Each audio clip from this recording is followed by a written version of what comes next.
Olá, boa tarde! Estamos começando aqui a nossa live de estudos bíblicos. Para quem gosta de estudar a Bíblia, aprender mais sobre a Bíblia, vamos chegando, vamos convidando aí os amigos para participarem com a gente. Olha, a Ana Micaele já está por aqui, o José, a Magna, a Maiara, nossa convidada, também já está por aqui. E você me conta aí se você está me ouvindo bem. E se nós podemos iniciar nossa live de estudos bíblicos com vocês. Olha só, o Smith, o Gilberto, tô acenando para todo mundo aqui. Pra gente poder começar, viu? Vou já chamar a Maiara aqui pra gente bater um papo e estudarmos a Bíblia juntos. Hoje a gente começa uma série nova sobre Daniel. Na verdade, a série é sobre Daniel, né? Mas hoje é o capítulo 1. Vamos lá, minha amiga. Boa tarde. Oiê, boa tarde. Tamo juntas de novo aí no desafio. Tamo junto. Sempre. Sempre, tamo junto. Você que tá aí assistindo a gente, clica aqui embaixo no aviãozinho, já manda para todos os seus amigos que têm interesse em estudar a Bíblia. Nós estamos começando hoje essa série sobre Daniel. Vamos estudar sobre Daniel capítulo 1. Então, se você tem interesse em saber mais sobre a Bíblia e estudar o livro de Daniel de um jeito diferente, né, Maiara? É isso aí. Vai ser diferentão esse estudo. Eu tô falando, não tô mentindo para você, não. Já vai convidando os seus amigos. Enquanto isso, nós vamos iniciar nossa live do Facebook. Dá tempo de você clicar aqui e enviar para os seus amigos essa live para a gente estudar a Bíblia juntos. Bora lá? Deixa eu ver aqui. Ok, vamos lá. Boa tarde para você que está aí no Facebook, nos acompanhando no YouTube também. Estamos ao vivo para o nosso estudo bíblico sobre o livro de Daniel, começando hoje a nossa série com a Maiara Costa. Seja bem-vinda, Maiara, de novo. Valeu, Li. Tamo junto de novo aí. Coisa Tamo boa. junto de novo nesse desafio. Já pega a sua Bíblia, pega um caderno, caneta, pega tudo. Ó, a minha já tá aqui, ó, com post-it e tudo. E vamos estudar a Bíblia. Convida os seus amigos enquanto isso e a gente já vai começar o nosso estudo. Vamos mandar abraço. A Cris já chegou aqui. Boa tarde, Lígia, Maiara. A Cris está sempre presente. Boa tarde, Cris. Cris, manda aí o convite para toda a galera da Bahia, porque esse povo é top. Manda para eles e manda eles virem estudar a Bíblia com a gente. Aqui no Instagram, nós já temos aqui o Fernando Santos, boa tarde. O Jefferson Bastos está aqui com a gente também. O Smith Farias. Pede para a Maiara arrumar melhor a câmera aí. Isso, aí agora deu. Tá bom, o sim? jovem tá ótimo. O Tá Tavinho bom. acabou de chegar, família de Cristo. Tavinho, seja bem-vindo. Pega a sua Bíblia, nós vamos estudar o livro de Daniel. Ah, Tavinho, comprei um livro com vocês. Comprei 2, tá? Aí. Quando eu chegar, eu marco vocês lá direitinho. Isso, Tavinho, grande influencer aí. Se você não segue aí da Família de Cristo, segue aí, porque vale muito a pena os textos dele. As indicações dele sempre são boas. O Smith tá falando que o áudio tá baixo. É o meu ou o da Maiara? Smith, fala aí pra mim. A Angélica também já chegou por aqui. Deixa eu ver quem mais. A Laiane, a Anice. Bom, vamos lá então, amiga. Vamos orar para a gente começar o nosso estudo. Você que está aí no Facebook também já pega a sua Bíblia, caderninho, caneta, post-it, marca-texto, tudo para o nosso estudo bíblico de hoje. Nós vamos começar a nossa série sobre Daniel. Hoje é o capítulo 1. Um abraço para a Anne, que é de São José do Rio Preto, que está aqui com a gente também. Posso orar, Maiara? Vamos orar para a gente começar? Ore sim, por favor. Então, oremos, pessoal. Querido Deus, obrigada por esse dia que o Senhor está nos dando, por essa oportunidade que a gente tem aqui de estudar a Bíblia com tantos amigos que estão interessados em aprender mais sobre o Senhor. Que o Senhor ilumine a mente da Maiara, a minha também, que nós possamos ser instrumentos nas suas mãos, que possamos falar somente da palavra e não de nós mesmas, e que todo mundo que está aí acompanhando a gente possa ter um conhecimento maior, um esclarecimento melhor sobre a sua palavra, que isso possa despertar o interesse dessa galera de estudar cada vez mais a Bíblia e que a gente também possa ter cada dia mais vontade de estudar a sua palavra, entender sobre o Senhor e nos aprofundarmos naquilo que realmente importa. Que o Senhor esteja conosco aqui durante esses momentos. Em nome de Jesus, pedimos e agradecemos. Amém. Amém. Bora lá! Vamos estudar sobre o livro de Daniel, né, minha amiga? Nós vamos. E realmente esse livro ele é fantástico.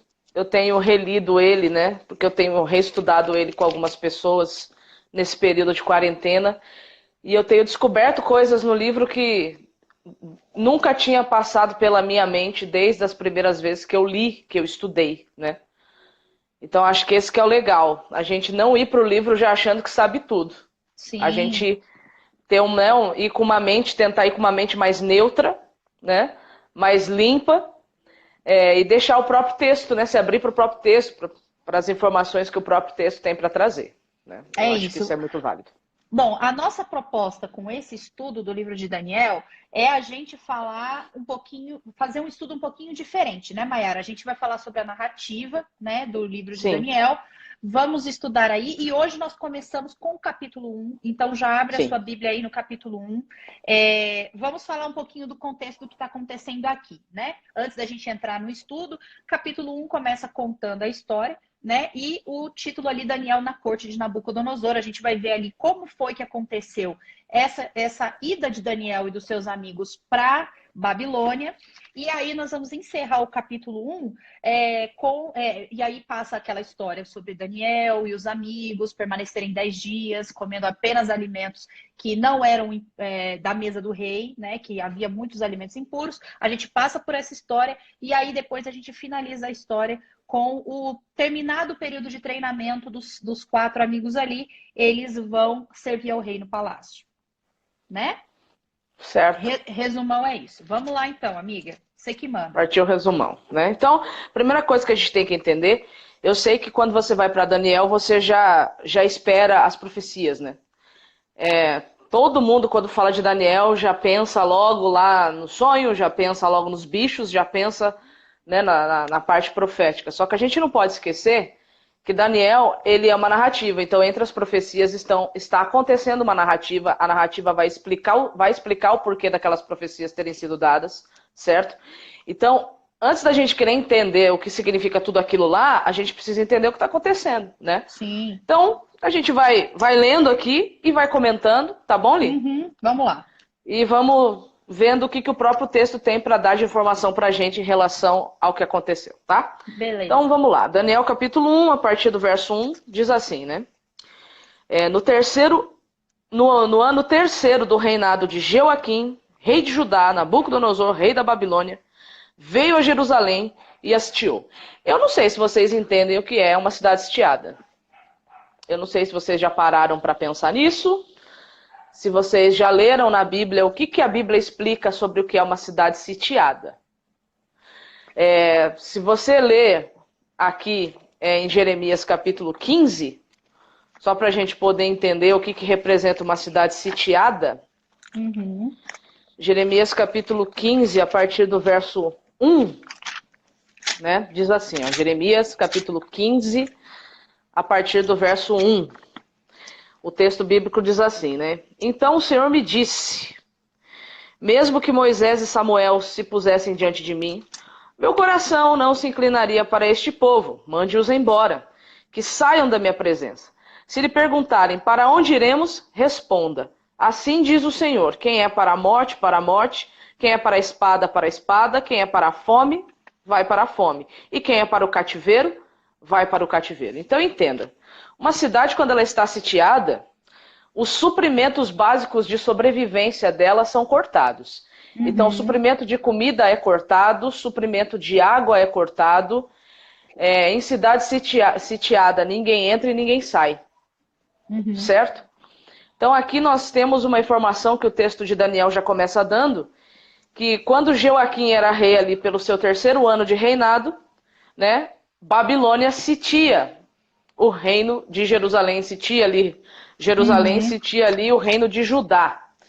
Nessa época que Israel já não era mais uma monarquia unificada, né? Nessa época que Israel já era uma monarquia dividida. Isso significa, né, que 10 tribos tinham ficado para a região norte, 2 tinham ficado para a região sul, sendo que a Bíblia mostra para a gente que na região norte, o que acontece? Já não havia mais o povo de Israel ali, porque eles haviam sido, politicamente falando, destruídos e o que sobrou já havia se misturado com as outras nações ali da Síria, né? Então você só tem um remanescente aqui. Eu acho interessante você tocar nesse assunto, porque para a gente entender esse contexto de cidade sitiada, a gente tem que lembrar como foi que eles chegaram nessa situação, porque normalmente, quando a gente começa a ler o livro de Daniel, as pessoas não se lembram como é que eles chegaram nessa situação toda. E aí agora foi interessante você tocar nesse assunto da divisão do reino. Desde Salomão, Salomão foi o último rei, o único rei dessas duas norte e sul, né? Sim. Que não eram separados, eram juntos. Então até Salomão era tudo unificado. Quando Salomão morre, né? Quando Salomão morre, aí divide-se entre Roboão e Jeroboão. Então 10 tribos ficam com Jeroboão e apenas 2 ficam com o Roboão. Daí começa essa situação, né, de idolatria generalizada, das coisas acontecerem. E aí é que começam a vir as profecias que falam do juízo que ia cair sobre o pessoal. Exatamente. Né? É interessante, porque Isaías já falava disso. Sim. Isaías viveu pelo menos aí uns 100 anos antes disso aí acontecer. Sim. Né? Então, a gente percebe que o reino do sul começou a andar pelos mesmos caminhos do reino do norte. Uhum. Então, as mensagens de juízo estavam vindo agora para eles, para tentar evitar que eles fossem levados a cativeiro. Se você ler o livro do profeta Jeremias, ele vai profetizar o cativeiro babilônico por 23 anos até finalmente isso acontecer, né? Então chega um momento que o cativeiro ele é inevitável, né? E aí acontece o sítio a Jerusalém. Se você quiser entender como é que foi, o que aconteceu aqui, depois você leia 2 Reis capítulo 24 e 2 Reis capítulo 25, porque ele vai explicar o que acontece com Jeoaquim. Jeoaquim é morto nessa invasão aqui, nessa primeira invasão. Por que eu digo primeira? Porque depois o livro de Jeremias vai contar que houve mais 2 invasões a Jerusalém, né? 605, 595 e 587, 586. Que aí na última invasão é onde o templo é destruído, é onde o resto que sobrou é levado para cativeiro, e os que não foram levados para cativeiro ou fugiram para o Egito ou ficaram morando lá em Jerusalém, mesmo Jerusalém estando em ruínas, certo? Mas uma coisa que me chama muita atenção aqui nesse texto, já me chama a atenção nesse texto, é o verso 2, cara, porque o verso 2 é muito interessante. O verso 2 ele diz assim, ó, o Senhor entregou nas mãos dele quem? Nas mãos de Nabucodonosor, rei, né, da Babilônia, entregou nas mãos de Nabucodonosor Jeoaquim, que era rei de Judá, e alguns dos utensílios da casa de Deus. E Nabucodonosor levou esses utensílios para a terra de Sinar, para o templo do seu Deus, e os pôs na casa do tesouro do seu Deus. Eu não sei se vocês entendem isso aqui, o que isso representa. Talvez não. Talvez a gente não tenha a menor ideia do que isso aqui represente. Sabe? Quando às vezes eu vou dar estudo bíblico, eu pergunto para as pessoas, o que vocês entendem disso aqui? O que você entende, Li, desse verso 2 aqui? O que você entende? Quando você lê, qual que é a sensação que te dá? Então, eu até sublinhei aqui, porque assim, das outras vezes que eu li, eu não dei tanta ênfase a essa questão de Deus ter permitido aquilo acontecer. Ou seja, a gente está trabalhando com 2 coisas aqui. O juízo que Deus permitiu, porque não foi por uma estratégia de guerra de Nabucodonosor, porque Nabucodonosor era... Não, foi simplesmente porque Nabucodonosor foi um instrumento usado por Deus para que aquela profecia que ele já estava, que a gente já falou aqui, que Jeremias já estava comentando sobre isso, já estava falando para o povo sobre isso há muito tempo, acontecesse.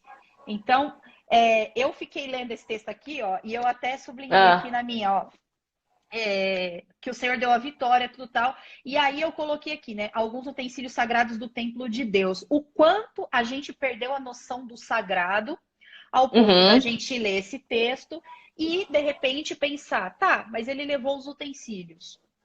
E o que significa? O que significa? A gente teve que voltar lá no começo para entender o significado dos utensílios bíblicos, dos utensílios do templo na Bíblia, para a gente voltar com esse sentimento do sagrado.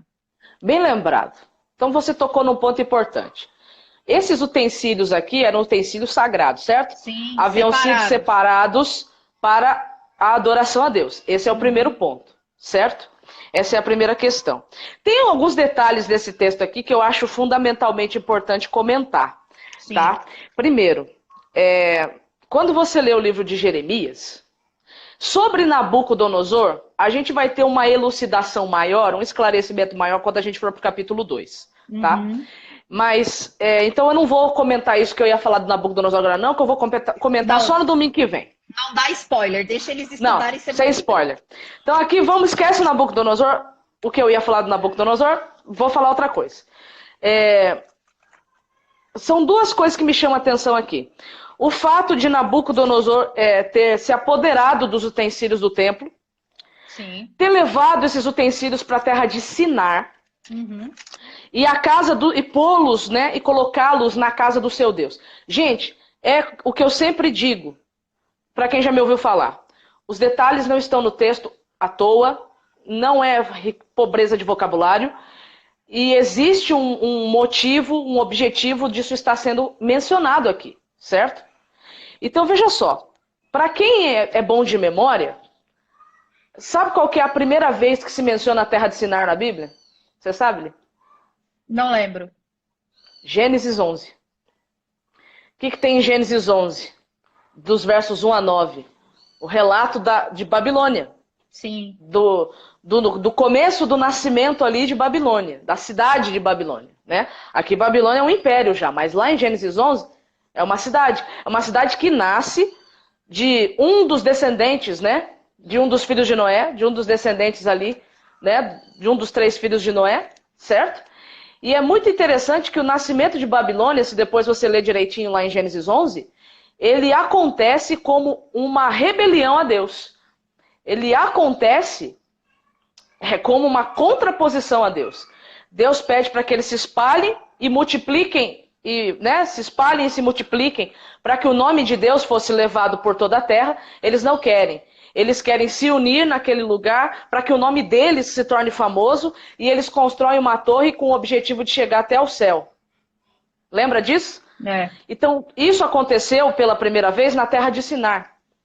Então, a terra de Sinar sendo mencionada aqui, ela pode fazer uma inferência, ela pode fazer uma ponte ao que aconteceu lá em Gênesis 11.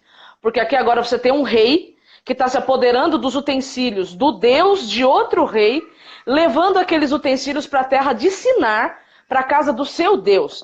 Aí alguém pode pensar assim, não, Nabucodonosor está dando proeminência. Nabucodonosor está tirando os utensílios da casa do Deus de Israel e levando para a casa do Deus dele, porque ele está reconhecendo o Deus de Israel como sendo uma divindade. Não é isso. Não é isso. Não é isso. E, inclusive, Mayara, eu até coloquei aqui um adendo para a gente dar uma olhada, porque, assim, capítulo 1 de Daniel, ele é um pano de fundo, o pano de fundo dele é o que aconteceu e que Deus disse que ia acontecer lá quando Ezequias, o rei Ezequias, lembra? Isaías fala isso. Quem lembra da história vai saber que o rei Ezequias vai lá e mostra tudo que tinha de utensílios e etc. Deixa eu só ler o verso aqui, 2 Reis 20, capítulo 20, versos 17 e 18, pra você não esquecer. Se alguém quiser ler em Isaías, tá lá no capítulo, a partir do capítulo 35 do livro de Isaías, você vai ter de novo a menção a essa história. E aí o que acontece? Ele mostra tudo aquilo lá, e aí vem o quê? Vem Deus falando, né? Eis que virão dias em que tudo quanto houver em sua casa será levado para a Babilônia. Dos teus próprios filhos que tu gerares, tomarão para que sejam eunucos no palácio do rei da Babilônia. Ou seja, aquilo que está acontecendo agora no capítulo 1 é algo que Deus disse para Ezequias que ia acontecer, porque ele fez aquela confusão, entre aspas, né, lá atrás, de ter pego e mostrado tudo aquilo que era sagrado para um povo que nem precisava, não tinha nada a ver. Mostrou as riquezas, né?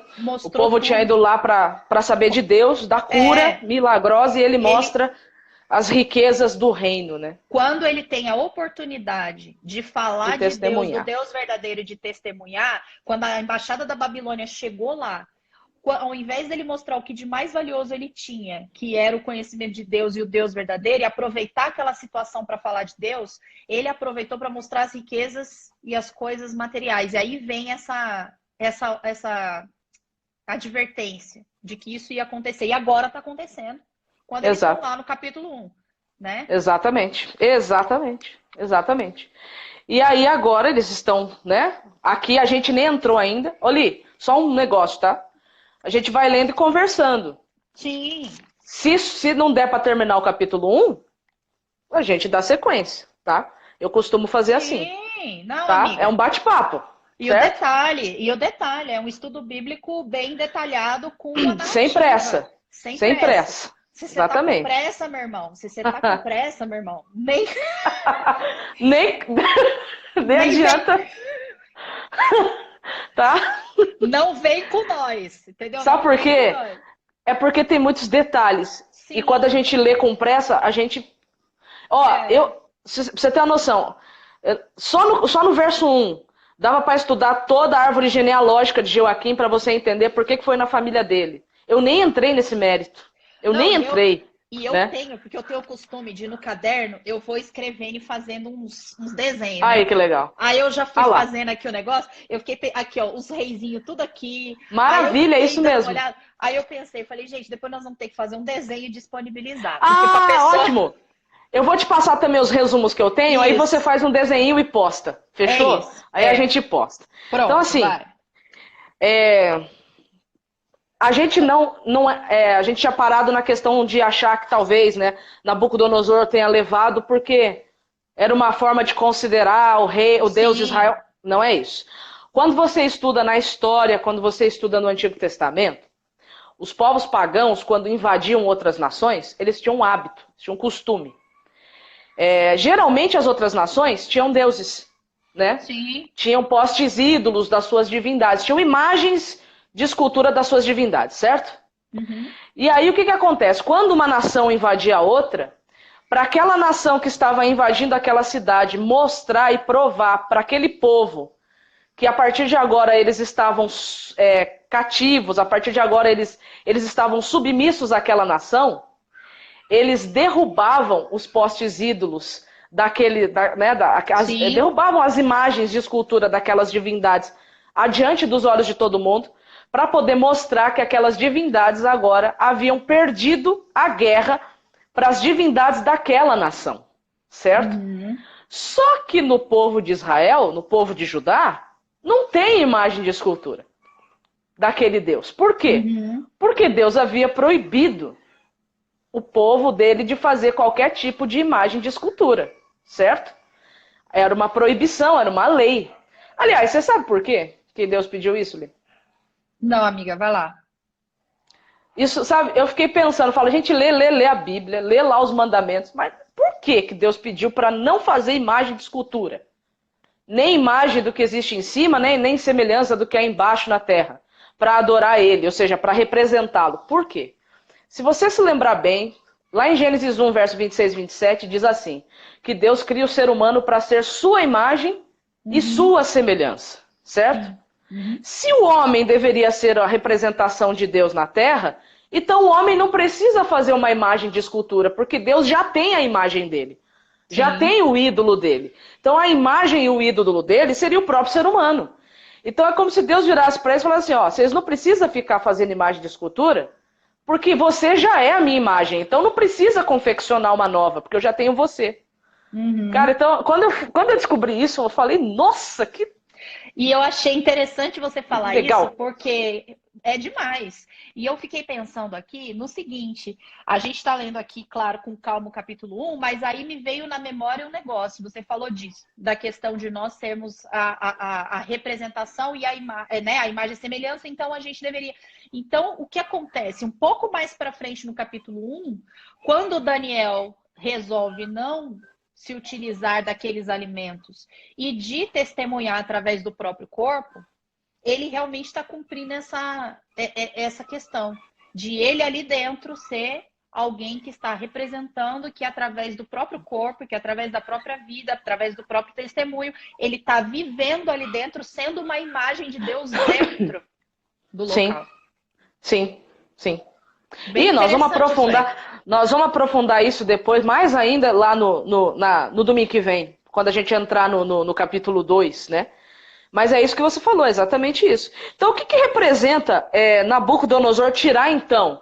Já que eu não tenho imagem de escultura para derrubar, Eu vou Eu tirar vou o que pegar, tem. eu vou fazer uma limpa dentro desse templo para mostrar para vocês que a partir de agora o Deus de vocês perdeu para o meu Deus. Sim. Então ele está derrotado. Se ele está derrotado, a partir de agora quem é o Deus de vocês é o meu Deus, ou os Uhum. meus deuses.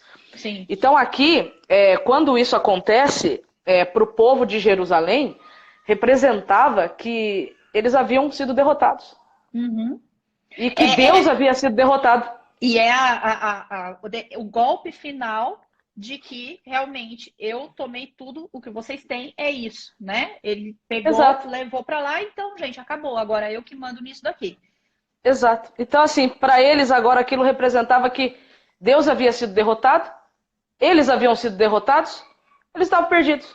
Sim. Porque não tinha mais nada que pudesse ser feito, não tinha mais nada que pudesse evitar aquilo. Aí é interessante porque o verso 3 diz que Aspenaz fica em Jerusalém. Uhum. Provavelmente Nabucodonosor teve que voltar para a Babilônia, porque ao que tudo indica o pai dele tinha morrido, e ele voltou às pressas para a Babilônia por causa da morte do pai. Não era só pelo carinho que ele tinha pelo pai, tá? Uhum. Ele estava com medo de alguém roubar o trono também, Claro, precisava garantir né? que, né? Então ele volta para a Babilônia e deixa Aspenaz lá, certo? Sim. E aí o verso 3, tá tudo bem até aqui? Tá dando para entender assim? Tá Tá dando tudo para bem, entender a linha de gente. raciocínio? Vão contando aí pra Certo? gente, Pessoal do a Face gente aí tá indo. também. Então aqui diz assim, ó, depois que aconteceu isso, o rei ordenou a Aspenaz, chefe dos seus eunucos, que trouxessem alguns dos filhos de Israel, tanto da linhagem real como da nobreza. Então perceba, não foi qualquer um. Uhum. Houve uma seleção, Sim. certo? De jovens da nobreza e da realeza, certo? Príncipes, né? Podemos dizer que foram príncipes. Era a nata da sociedade. Vamos pegar esse pessoal que era a nata da sociedade daquela nação e vamos levar esses meninos cativos pra gente. Né? Resumindo. Exatamente. Exatamente. Aí diz que deveriam ser jovens, não eram velhos, Uhum. jovens, né? Diz aqui a minha Bíblia, sem nenhum defeito, de Bonitos. boa aparência, bonitos, né? Sábios, instruídos, versados no conhecimento e que fossem competentes para servirem no Palácio Real. Então, olha só que interessante. Você tem jovens aí que já são da realeza. Pode ser que muitos deles já tivessem uma vida boa, claro que tinha uma vida boa, era da nobreza da realeza, né? Que iriam sair, digamos assim, de um palácio para ir para o outro. Uhum. Iria de um palácio para outro palácio. Só que com uma diferença, né? Aqui esses meninos não estão indo para fazer intercâmbio, Uhum. não estão indo a passeio, né? Não estão indo para conhecer um outro país. E aí, você já saiu do país, né, Li? Você foi para o Já. Egito, para quais outros lugares que você já foi? Eu já fui para os Estados Unidos, para o Egito, para. Ai, meu Deus, agora fugiu. Certo, tudo bem, Ah, mas tá. você ficou um certo tempo, né? Não tem Fiquei. nem como fazer bate-volta num lugar desses, né? Tem que Não. ficar um certo tempo. Mas por que eu tô te perguntando isso? Não, eu fui pro Paraguai. Eu sei que Paraguai é fora do país, mas é que é tão perto do Brasil que quando alguém pergunta pra mim, Mara, você já saiu do Brasil? Eu falo, não. Eu já fui ao Paraguai Né? também. E eu esqueço que o Paraguai é fora do Brasil, mas assim, que é tão pertinho, É né? pertinho. Mas assim, para você ir para o Egito, por exemplo, você teve que estudar algumas coisas antes de ir, não teve? Você teve que conhecer um pouco, entender um pouco da geografia, entender um pouco dos costumes, não é? Entender um pouco Tudo. da cultura. A língua talvez você não tenha aprendido a falar, mas você sabe que tem uma língua diferenciada ali, certo? Geralmente quem vai morar fora do Brasil, ele tem que passar por um processo de enculturação Uhum. para ele poder se adaptar àquela cultura que ele Sim. está indo fazer parte. Aqui o que está acontecendo é exatamente isso. E a Só gente que a esquece, diferença, e a gente sim, esquece de pensar que esse processo de Daniel e dos amigos passarem por essa interculturação aí, igual você falou, para que eles pudessem entender e aprender sobre a cultura da Babilônia, quem eram eles, a língua, os costumes e tudo, não foi uma coisa rápida. não. Então, Por Eles isso, 3 passaram anos, ali né? 3 anos sendo ensinados e tudo mais. Então, é interessante a gente pensar por esse lado que os meninos que tiveram um alicerce, que tiveram uma criação ali numa cultura totalmente diferente, agora, mesmo depois de 3 anos, eles ainda detêm o conhecimento de Deus e das coisas que eles aprenderam ali, para que pudessem passar isso para frente de dentro do palácio. Muitas vezes a gente desiste por exemplo, comecei a faculdade, fui para um ambiente diferente, fui para uma outra, né? Fui para um outro país, ou estou numa outra, e a gente se deixa, né? Tanto esquecer aquilo que a gente aprendeu e aquilo que a gente faz né, e tal, e eles ali se mantiveram firmes, mesmo com 3 anos de doutrinação ali na. Vale ressaltar que a Bíblia não fala a idade deles, mas a Sim. estimativa é que fosse provavelmente 16, 17 anos de idade, né? Sim. Que eles saíram, né, Saíram. Saíram não, né? Foram tirados. Foram tirados. Né? Não se esqueça que eles estão indo como escravos, tá bom? Eles não estão indo por livre e espontânea vontade, eles estão indo como escravos. Só pra gente entender, você sabe quanto que era a distância? Qual a distância que era? Menina, eu anotei aqui em algum lugar, mas eu não sei se eu vou achar. E aí, alguém aí nos porque, comentários, né? coloca aí nos comentários a distância, chuta aí. Se você não sabe, chuta aí. Qual que é a distância de Jerusalém para Babilônia? Chuta aí. Eu sou muito curiosa com esses negócios. Às vezes eu olho o negócio e falo, quantos quilos dá isso? Aí eu. Sim, você é igual eu. A gente se parece muito nesse aspecto. É verdade. Vai lá, gente. Chuta quantos quilômetros. Quem acertar o quilômetro ganha. Deixa eu ver. Vai, Li, você tem poder. A gente vai arrumar um brinde. A gente arruma. Eu já sei o que eu vou dar pra essa pessoa. Aqui, ó. Pronto. Ó. Ah, não. Vai, gente. Acerta. Ó. Falem aqui, gente. Vocês do Facebook. O Segredo de Daniel. Esse livro Esse aqui é maravilhoso. É maravilhoso. É minha base, você sabe, né? Eu também tô com ele. É minha base. Eu tenho ele aqui também. Mas nós somos muito igual. Olha aí que maravilha. Gente, a Rayane disse que não faz a mínima ideia. Chuta! Gente, chuta.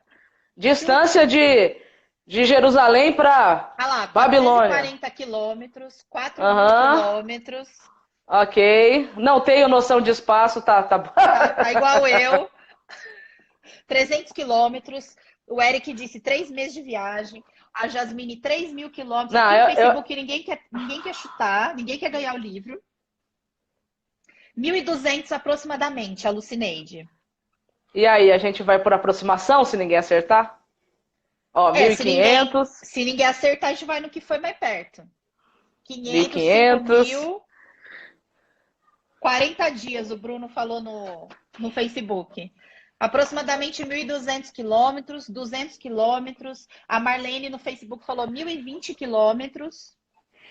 Tá. Fala quanto é e a gente vai ver quem coisou mais perto. Tá. Coisou então é o seguinte, aproximadamente 1.600 quilômetros andando a pé 1.600? Pelo vale... Então quem acertou foi o... Aqui, 1.500. O Toniel que chegou perto aí, foi o Toniel, se não me engano. Peraí.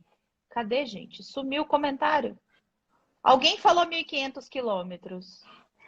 Foi um tal de Otoniel, se não me engano. Otoniel.neto, você ganhou o livro. Manda uma DM depois que a gente vai te mandar. Então, assim, 1.600 quilômetros, cara. Uma vez fizeram uma conta, quando eu estava na igreja falando sobre isso, que dava mais ou menos a distância de São Paulo a Bahia, se eu não me engano. É, tipo isso mesmo. Né? Uhum. Cara, legal, mas se você for de transporte público, de avião, né? Mas naquela época não tinha, né? Eles iam andando. Aí era uma pernada, viu? E não se esqueça que eles eram escravos, eles deviam provavelmente estar amarradinho, né? Sim. Então não era uma caminhada muito fácil, né? Então aqui o que acontece? O rei manda as penas levar esses jovens da nobreza da realeza, né? Com todas essas qualificações. Uhum. E o texto aqui vai dizer que eles são levados para o palácio para serem ensinados em relação à cultura e à língua dos caldeus. Eu não sei se o pessoal entende o que isso representa. A cultura e a língua dos caldeus. A língua dos caldeus, para começo de conversa, eu achava, juro para você, que eu achava que caldeu era uma nacionalidade. Te juro por Deus que eu achava. Eu achava também. Aí depois eu fui ler aqui e aí eu vi que não era. Não é, caldeu era uma função. Então eles foram preparados para serem... você anotou aí alguma coisa sobre o que é ser caldeu? Você chegou a anotar? Nossa Senhora. Peraí. Eu anotei em algum lugar aqui também. Pera. Que aqui a palavra caldeu, ela é uma função, né? Ela vem da palavra babilônica caldu, né? Que faz a alusão aí à arte de construir mapas astronômicos, né? Então eles foram levados para lá para aprender a função de caldeu. E aí, nessa parte, né, dessa função, eles tinham que aprender astronomia, astrologia, para poder fazer a adivinhação pelos astros, né? Sim. Para poder serem adivinhos através dos astros. Na parte da língua, né, aqui no livro, eu tô lendo mesmo, tá, gente? Não acha que eu sou o crânio, o gênio, não, que eu preciso de ajuda também. Né? O pessoal tá achando que, né, a gente também lê aqui, ó, nas coisas. Sim, eu tenho que estudar, anotar para poder passar, né? Então aqui foram 3 idiomas, pelo menos, que eles aprenderam. O sumério, que era a língua religiosa tradicional lá, né, escrita, né, através de escritos em símbolos cuneiformes. Eles aprenderam o acadiano, que era o dialeto nacional ali, né, da Babilônia, que também é um dialeto de origem semítica. Isso significa que o acadiano ele é primo, digamos assim, do hebraico, né? E eles também aprenderam o aramaico, que era a língua internacional dos negócios e da diplomacia, né? Sim. Então eles aprenderam sumério, acadiano e aramaico, além do hebraico, obviamente, que eles já falaram, né? Já falavam, no caso. Então, quando eles foram para lá, olha só que interessante, aqui vai falar também que, além deles serem construtores de mapas astronômicos, né, eles também foram eles aprenderam também a questão da previsão do futuro, e eles também deveriam saber fazer horóscopo. Interessante, né? Então eles foram para lá para serem transformados em sacerdotes caldeus. Então você já percebe que quando eles chegam na Babilônia, a Babilônia tem todo um processo de enculturação pronto. E a primeira parte desse processo de enculturação é eliminar a religião anterior deles, porque afinal de contas, ao Nabucodonosor levar os utensílios para o templo do Deus dele, ele estava querendo dizer que estava tomando o lugar do Deus de Judá, certo? Então agora eles deveriam servir aos deuses babilônicos, deveriam ter a religião de Babilônia. E para você ver o quanto é interessante a gente notar esses, entre aspas, detalhes o detalhe da história, é que um pequeno detalhe, entre aspas, desse, tem um monte de gente comentando aqui que também não sabia que caldeu era uma função. Um pequeno detalhe desse, que a gente já passou aqui minutos conversando e discutindo, vai fazer todo sentido quando a gente entrar nas histórias mais para frente, quando o Daniel começar a interpretar sonhos. Exatamente. Quando Deus começar a dar sonhos para Daniel. Então, para você ver que todos nós, a gente precisa estudar a Bíblia com calma e apegado aos detalhes da narrativa. A gente sempre fala isso aqui quando a gente faz estudo bíblico aqui, né, Mayara? Mas é muito importante a gente lembrar toda vez. Todos os detalhes da narrativa, eles estão ali por um motivo especial e a gente precisa se atentar a esses detalhes para compreender mais para frente. Agora, quando você for ler os próximos capítulos, onde começam as adivinhações dos sonhos do rei, né, das situações todas que vão acontecendo com Daniel, começa a ficar tudo mais impressionante. Né? Exatamente. Poxa, eles foram doutrinados para serem sacerdotes e adivinharem e serem sacerdotes lá de acordo com a cultura babilônica de adivinhação, de astrologia, de astronomia, e agora ele recebe os sonhos direto de Deus, né? E é isso que vai depois, mais para frente, desenrolar o pano de fundo do restante do livro de Daniel. Exatamente. Vamos continuar aqui? Vamos continuar. Que dá tempo ainda, né?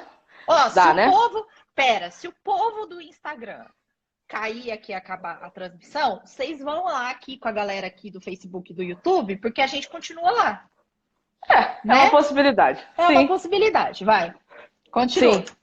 Então aqui a gente já viu que a primeira parte da inculturação, né, envolvia a parte religiosa.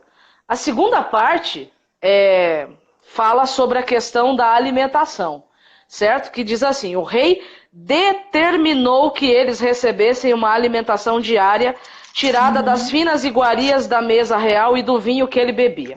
Eu sei que você já deve ter ouvido várias vezes aqui que o problema era carne imunda e não sei o quê, só que estudando eu descobri outras coisas, certo? Primeira também coisa que... É uma possibilidade, mas pode ser que não tem... É uma possibilidade, mas é que o que está acontecendo aqui é mais grave do que a carne imunda. E eu vou explicar por quê. A palavra determinou aqui, ela é uma palavra hebraica que você encontra ela em outros textos do Antigo Testamento. Tais quais Levítico 11 e Gênesis capítulo 1, verso 29 e 30. Quando que essas palavras são usadas em outras ocorrências? Como Deus, por ser o Criador, por ser o soberano, Deus determina o que você come. Certo? Deus determina o que você come. Por quê? Porque Ele é o Criador. Então a mesma palavra determinar que aparece aqui, o rei determinando, é a mesma palavra no hebraico para Deus determinando em Gênesis 1, 29 e 30, e para Deus determinando em Levítico capítulo 11, certo? Então o que está acontecendo aqui? Esse ato de Deus, de Nabucodonosor determinar para eles o que eles iriam comer, é como se Nabucodonosor estivesse se colocando mesmo no lugar de Deus. Que a partir de agora, quem é o Deus de vocês sou eu, e eu determino agora o que vocês comem. Sim. Quando fala aqui sobre as finas iguarias da mesa do rei e do vinho, provavelmente essas carnes aqui, a problemática em si nem seja carne imunda, mas seja carne sacrificadas a ídolos. Então o fato deles aceitarem participar daquela refeição demonstraria que eles estariam se submetendo aos deuses babilônicos e a Nabucodonosor como Deus. Então é aí que Daniel diz, não.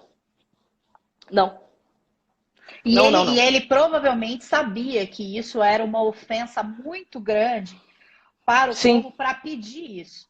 Porque poderia ser um negócio, entre aspas, para quem está, de repente, estudando esse assunto pela primeira vez, um negócio, mas e daí? Mas era algo extremamente ofensivo para Daniel e os que queriam manter fiéis ao Deus de Israel. Para Daniel não existia outro Deus. Para eles, para os judeus, não existia outro Deus. O único que determinava o que eles deveriam comer era o próprio Deus. O único que determinava coisas para a vida deles era o próprio Deus. Sem chance. Sem chance. Mas não foi só isso que aconteceu, né? Além disso tudo, o verso 6 diz que entre eles, né, aí vai apresentar a identidade deles. Porque até agora, gente, a gente não sabe quem foi levado. A gente tem mania de já querer adiantar as coisas. Quando você for para o texto bíblico, mesmo que você já tenha lido, tenta esvaziar a sua mente e tenta ler o texto bíblico como se fosse a primeira vez que você estivesse lendo. Você pode observar, até o verso 5, a gente não sabe quem tinha ido. A gente não tem os nomes, entendeu? Agora é que vai aparecer a identidade de alguns deles, né? Não é de todos, é de alguns deles. Vai dizer que entre aqueles jovens estavam, né? Daniel, Ananias, Misael, Azarias, que eram da tribo de Judá. O chefe dos eunucos lhe deu outros nomes. A saber, o de Daniel era Beltesazar. Depois que eu fui ficar sabendo que, na verdade, Daniel acrescenta um T para ironizar, porque, na verdade, ele tinha recebido o nome de Belsazar, que era filho de Nabu, né? Ou filho de Nebo, né? Isso. Ananias, o de Sadraque, Misael, de Mesaque, e Azarias de AB de Nabu ou AB de Nego, né? Como é o que está traduzido aqui. Só pra gente... Você chegou a anotar aí o significado do nome deles? Anotei. Peraí, deixa eu abrir meu. Que fechou meu Enquanto negócio aqui. a Lígia vai abrindo aí pra gente, entenda, gente, nome dentro da mentalidade hebraica não é apenas uma questão de nomenclatura. Não é uma junção do nome da mãe com o nome do pai que deu o nome do filho. É, Nome, ele representa caráter, ele representa personalidade, ele representa função, ele representa missão. E os nomes daqueles meninos eram nomes que haviam sido dados em honra e glória ao Deus de Israel, sim. né? Quer ler os nomes originais primeiro? Pode ler. Os originais, Achou? então, o nome de Daniel era Deus é meu juiz, né? Sim. Ananias significa Yahvé misericordioso. Misael é quem é como Deus. Ou seja, né? Bem parecido com Miguel, né? Mijael, Bem né? parecido. E Azarias significa Deus é a minha força, ou a quem Deus ajudou, né? O Yahweh ajudou, Yahvé né? ajuda, Exato. E aí foi mudado para os nomes babilônicos. Exato. Como é que tá aí? O Belsazar, que depois Daniel colocou aí o T, como você disse, Belsazar significa Bel protege a vida do rei, né? Porque certo. Bel é o babilônico, né? Em referência aí a Nabucodonosor. Sadraque. O nome está aqui, mas não há conclusivo sobre o significado desse nome, porque alguns eruditos conjecturam que o nome dele seja uma alteração de Marduk, que é um dos deuses lá babilônicos, né? Marduk. Sim. Mesaque. Mesaque também tem aqui que, pelo menos no dicionário, né? Que não há uma explicação também quanto à origem, que como Sadraque, ele não é um nome babilônico. Provavelmente tinha alguma alusão a alguma divindade. Tem uma possibilidade interessante, que Mesaque signifique quem é semelhante a Aku. Porque por uma divindade igual o de Sadraque tem alguma alusão Aku é o deus da lua. Uhum.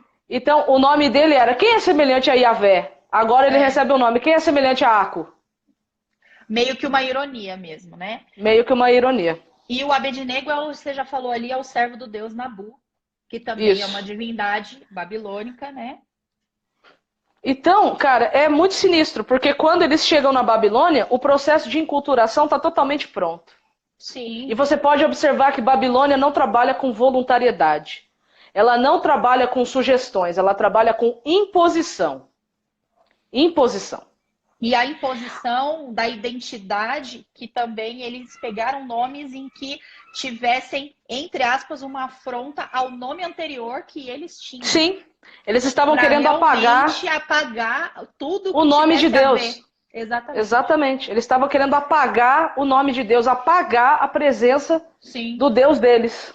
Sim. Aí o verso 8 diz que Daniel resolve, não vou me contaminar com isso. Não vou. Eu não vou permitir que Babilônia mude a essência de quem eu sou, que mude a minha visão de quem Deus é. Lembre-se que ele só tinha 17 anos de idade e os pais não estavam perto. Então fica a dica. Tem muito jovem que está aqui na live que só se diz ser cristão, evangélico, adventista, sei lá o que for, né? E ir para a igreja só porque o pai e a mãe obriga, porque o pai e a mãe perturba. Amiguinho, você já está na idade do Deus dos seus pais, não ser só o Deus dos seus pais. Você já chegou na idade do Deus dos seus pais ser o seu Deus. E é interessante esse posicionamento de Daniel, porque ainda que eles o chamassem pelo nome que eles quisessem chamar, ele tinha a identidade dele muito bem resolvida, no sentido de que ele toma essa decisão de não se contaminar com aquilo que eles estavam querendo que colocasse para dentro da boca dele. E aí ele diz, como quem diz, você pode me chamar do nome que você quiser, eu sei a minha identidade, eu sei quem eu sou e eu sei quem eu tenho crido. E ainda que eu esteja fora da minha terra, e ainda que eu esteja longe dos meus pais, aquilo que eu acredito torna quem eu sou. É isso mesmo. Que eu sou, não o nome que vocês podem mudar para o que vocês quiserem, mas eu sei quem eu sou e eu sei em quem eu creio. E fim de papo. Exato. Então ele resolveu, eu não me contamino com nada daqui. Eu tô aqui, eu não tive escolha, paciência, mas agora eu não vou me contaminar. Não vou. E aí o verso 9 diz o seguinte: e Deus concede a Daniel misericórdia e compreensão da parte do chefe dos eunucos. Por quê? Porque ele foi pedir para Aspenaz, para ele, olha, Eu não tenho como me livrar desse negócio do meu nome ser mudado, eu não tenho como voltar para casa, eu não tenho como impedir muitas coisas, mas pelo menos dessa comida eu não vou comer, não. Uhum. Aí ele vai pedir para as penas. Aí é interessante que o texto vai trazer aqui o primeiro traço de personalidade de Nabucodonosor. Uhum. A gente não tem. Desde o verso 1 a gente não tem. A gente vai ter agora. Porque o verso 10 diz assim, ó. Porém, o chefe dos eunucos disse a Daniel, eu tenho medo do meu senhor. Ô filho, só tem Sim. medo de alguém se esse alguém for muito ruim. Sim. Você não vai ter medo de um cara que é gente boa, né? E então ele aqui diz, né? E lá no final ele ressalta o que ia acontecer. Que ele já imaginava que ia acontecer. Porque ele diz, olha, eu temo que o rei mande cortar a minha cabeça se eu fizer isso. Por quê? Por que ele estava com medo? Porque Nabucodonosor não era de ameaça, não. Ele resolvia desse jeito. Mandava matar. Isso a gente vai ver mais pra frente. Em 2 ocorrências ainda mais pra frente isso acontecendo. Sim. Aí o verso 11 diz que Daniel foi falar com o cozinheiro-chefe, a quem o chefe dos eunucos havia encarregado de cuidar de Daniel, Ananias, Misael e Azarias, né? Sim. Daniel disse a ele assim, né? Por favor, faça uma experiência com esses seus servos durante 10 dias. Gente, não tem não tem nada místico no 10, tá bom? Não tem absolutamente nada místico no 10. O que representa o 10? O número 10 dentro da mentalidade hebraica.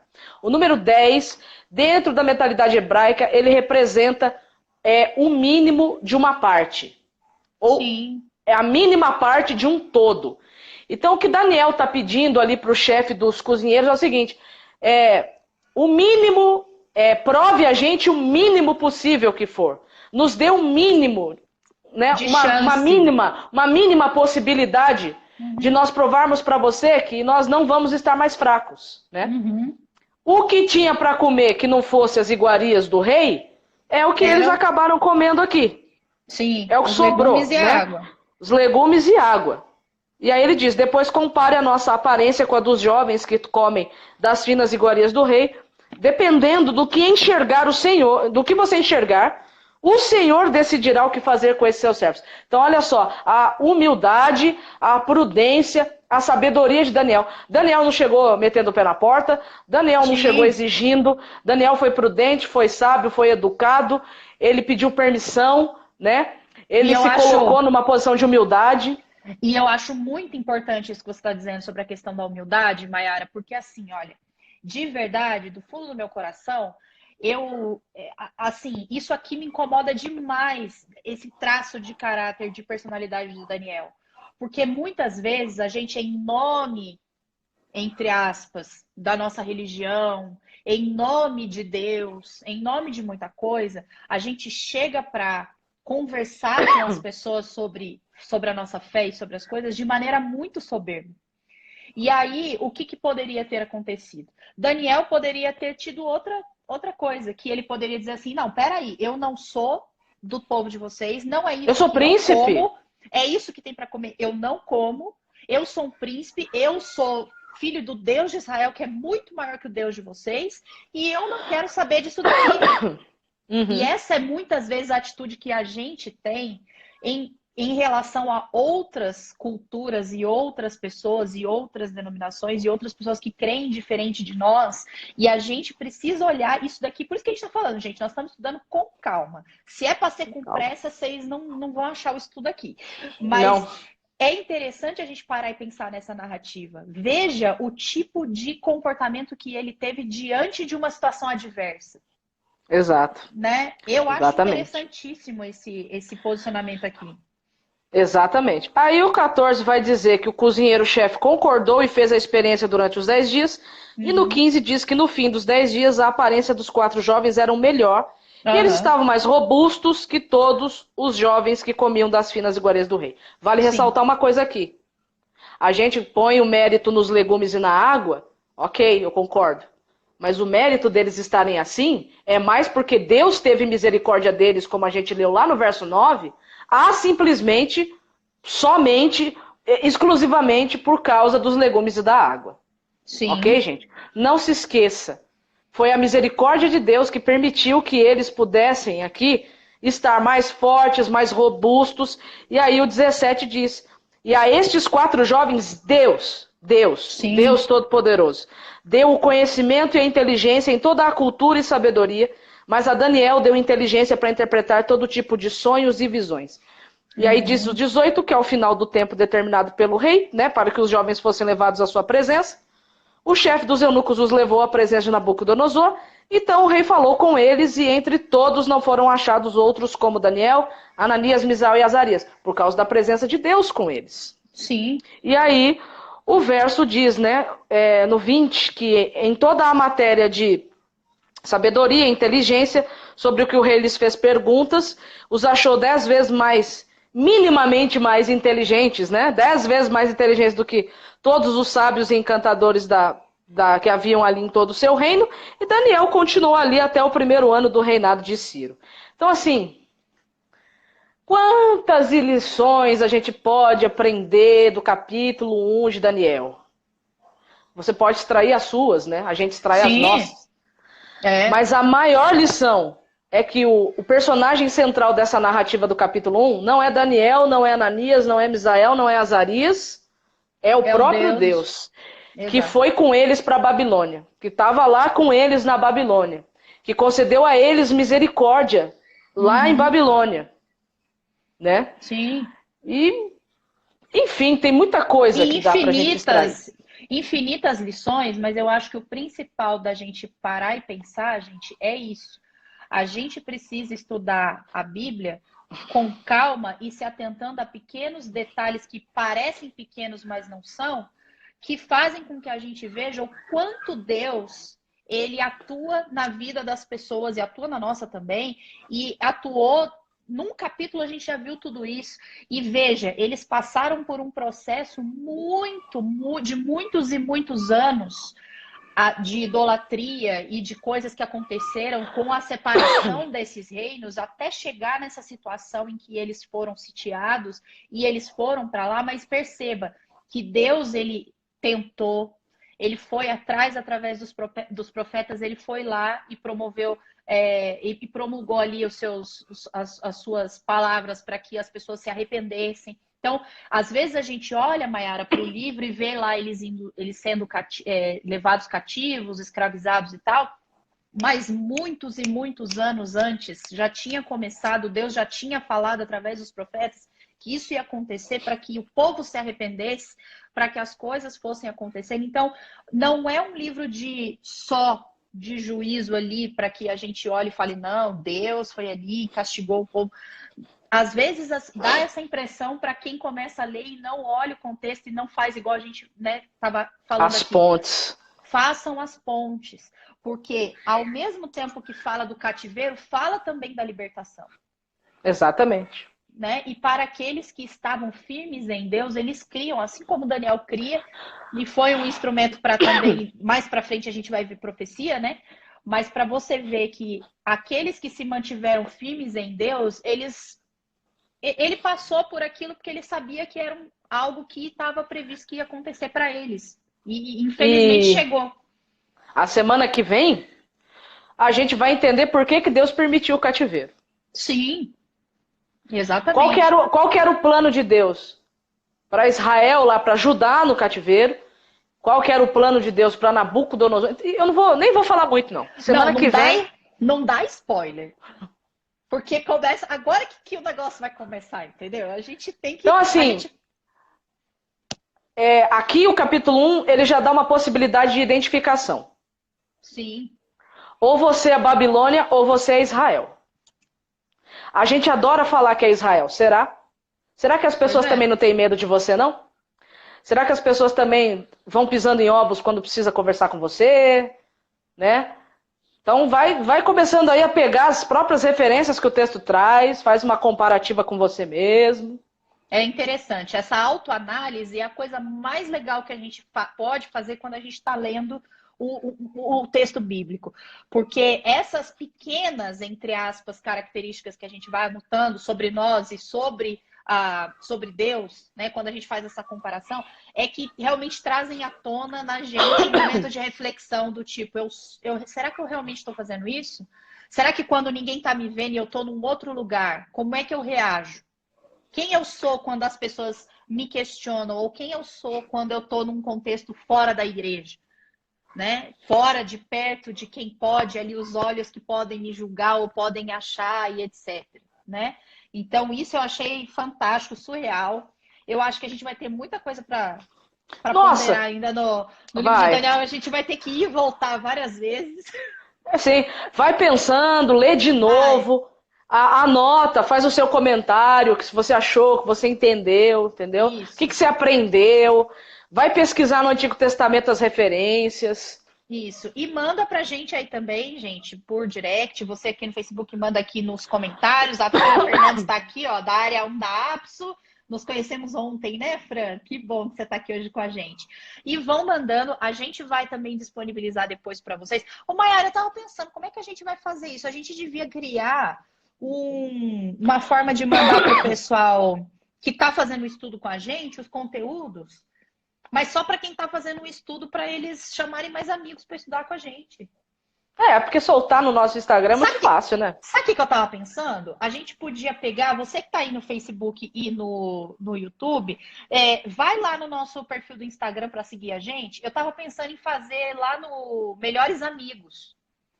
A gente Beleza. pega e você que está assistindo o nosso estudo, eu vou pôr aqui na tela para a galera do Facebook, você que está assistindo o nosso estudo, manda um direct, manda uma mensagem assim que acabar a live aqui no Jovens Adventistas Brasil, manda dizendo assim, ó, assisti o estudo com vocês sobre Daniel, quero entrar no Melhores Amigos. Aí a gente coloca no Melhores Amigos, esse pessoal que está fazendo o estudo, e aí a gente vai mandando esses materiais, assim, essas dicas de livro. Aí a gente coloca até, quem sabe, um comentáriozinho que não tenha dado para fazer aqui, ou um insight que veio depois, a gente já disponibiliza lá também. Exato, porque acho que é mais fácil da gente conseguir comunicar com o pessoal, porque às vezes a gente posta lá na timeline e não aparece para todo mundo, ou a gente coloca aqui no story e some 24 horas. Sim. Então, para não sumir 24 horas e não sumir na timeline, manda uma mensagem direta para a gente aqui no nosso perfil e aí escreve assim: estou acompanhando o estudo bíblico com vocês, quero entrar nos Melhores Amigos. E você que está aqui no Facebook e no YouTube, é aqui o nosso Instagram. E aí a gente manda. O que você acha? Acho que dá, Beleza. né? Sim. Então é isso, povo. Espero que vocês tenham aproveitado aí o nosso estudo de hoje. Semana que vem a gente volta. A gente vai fazer todo domingo, 3 da tarde, como a gente já tem feito aí no último mês. E aí, semana que vem a gente volta. Já vai lendo o capítulo 2 aí, ó. Já lê o capítulo 2, pesquisa, porque semana que vem todo mundo com um caderninho aqui com as suas anotações e para a gente discutir junto. Obrigada, viu, amiga, por mais um dia aí você disponibilizar o seu tempo para estar aqui com a gente. Eu que agradeço, Li. É sempre muito bom. A gente vai conversando então pelos Melhores Amigos.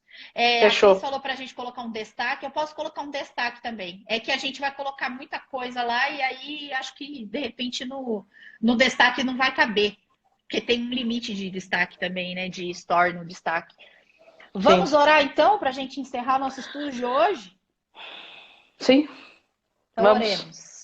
Querido Deus, nós agradecemos por esses momentos aqui. É tão bom quando a gente passa tempo juntos, estudando a sua palavra, vendo também os pontos de vista dos nossos amigos e podendo acrescentar muito aí no nosso estudo diário daquilo que nós podemos aprender e compreender do Senhor. Queremos pedir que o Senhor nos ajude para que possamos lembrar desses detalhes e dessas coisas estudadas aqui também ao longo da nossa semana, para a gente também estudar o capítulo 2 na semana que vem, e que o seu Santo Espírito continue colocando aí na nossa mente essas ideias e esses contextos para que a gente possa entender cada dia mais a sua palavra, para que a gente possa viver de acordo com a sua vontade e que possamos, Senhor, assim, crescer no conhecimento bíblico, no conhecimento do Senhor, para que possamos ser cada dia mais semelhantes a Jesus. Abençoe aqui também os nossos amigos que acompanharam com a gente, que o seu Santo Espírito esteja com eles também todos os dias. Em nome de Jesus, nós agradecemos e pedimos tudo isso. Amém. Amém. Gente, vamos deixar a live gravada sim, não se preocupem, você também aqui do Facebook já sabe que a live fica aqui gravada, né? E a semana que vem a gente volta então às 3 da tarde, horário de Brasília. Se você gostou desse estudo, já indica aí para os seus amigos, tá bom?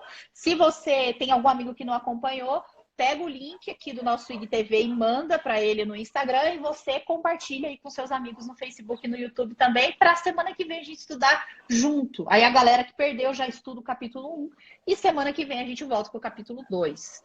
Tá Fechou. bom? Beijos a todos. Maiara, obrigada, minha linda. Beijo, amiga. A gente Obrigado. vai se falando. Obrigada a você. O Caio tá perguntando aqui, gente, terça tem o Pastor Wallace? Terça tem o Pastor Wallace. Terça-feira, o Pastor Wallace vai estar aqui com a gente na nossa live sobre relacionamentos. Até o fim de junho a gente está falando sobre relacionamentos.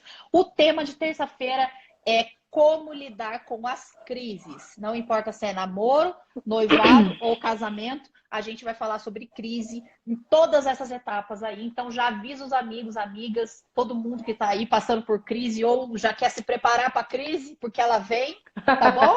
Ela vem. Ela vem. Ela vem. Ela vem com certeza, entendeu? Você já manda para todo mundo aí. Daqui a pouco eu vou postar mais tarde aí o banner de divulgação do Pastor Wallace para vocês mandarem para todo mundo. Então a gente se vê terça-feira com o Pastor Wallace e depois domingo com a Maiara aqui de volta, tá bom? Beijos a todos, voltamos semana que vem. Maiara, obrigada de novo. Beijos a todo mundo que mandou comentários aí, que não deu para ler todo mundo, mas obrigada por vocês terem nos acompanhado, tá bom? Até semana que vem, vou encerrar aqui a live do Instagram, amiga. Tchau, até a próxima.